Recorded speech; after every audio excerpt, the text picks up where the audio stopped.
Pourquoi le monde est plutôt en guerre qu'en paix? Pourquoi ça finit toujours en violence, en combat, en compétition, plutôt qu'en paix, en coopération, en harmonie, en cordialité? Pour répondre à cette question, laquelle est à l'origine de tous nos malheurs depuis 5000 ans, il faut admettre un détail ontologique. Il est contre nature de confier son destin à autrui et réciproquement d'aliéner le destin d'autrui par la violence ou toute autre méthode. Ce qu'engendre nécessairement toute démocratie représentative ou élective. Or, l'idée de destin ne signifie pas qu'il serait écrit d'avance par je ne sais qui ou quoi. Non, il est au contraire une page blanche confiée à l'homme par sa propre nature. Mais il contient en son essence sa loi. Premièrement, il est contre nature d'aliéner toute volonté, la sienne comme celle d'autrui. Deuxièmement, le destin s'écrit toujours en commun, que l'on soit deux, trois ou une multitude. Certes, pour la science, destin et volonté n'existent pas vraiment. Ce sont des objets spirituels inaccessibles à la méthodologie scientifique. Sauf que face à cette impasse, cette impensée rationnelle, nous nous autorisons la guerre plutôt que la paix. Une sorte de glissade collective vers un gouffre supposé naturel, inné, et donc nous paraissant inévitable. Ce qui est faux, c'est un préjugé qu'il importe de dénoncer fermement. Je m'explique.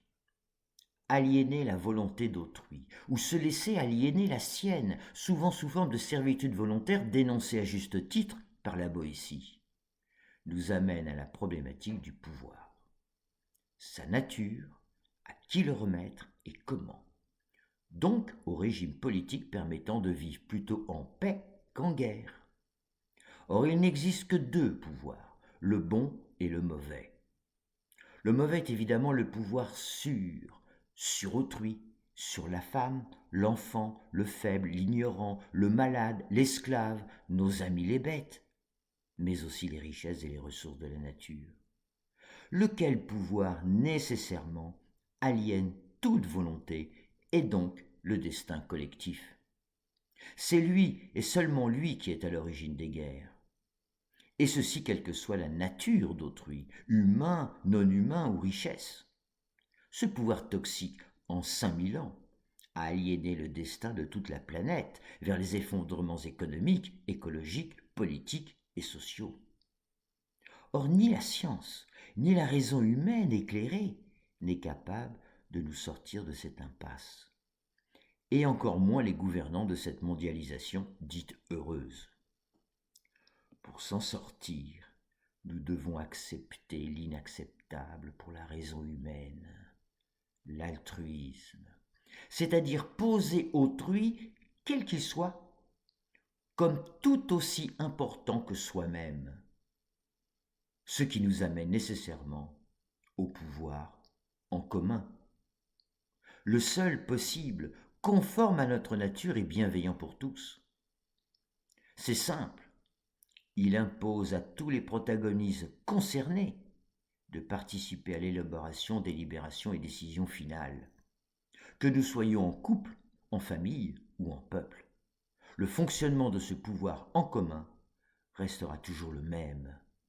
On ne peut y échapper, sinon nous faisons notre propre malheur. Et c'est pourquoi le seul régime politique conféré par notre nature profonde est la démocratie directe, que je qualifie de spirituelle laïque pour toutes les raisons que j'explique dans le site aucoeurdespeuples.org. Tout y est gratuit. Le jour où nous serons une majorité à éveiller en nous ce processus démocratique universel inné, alors nous pourrons restituer le pouvoir souverain au peuple et bâtir un monde en paix.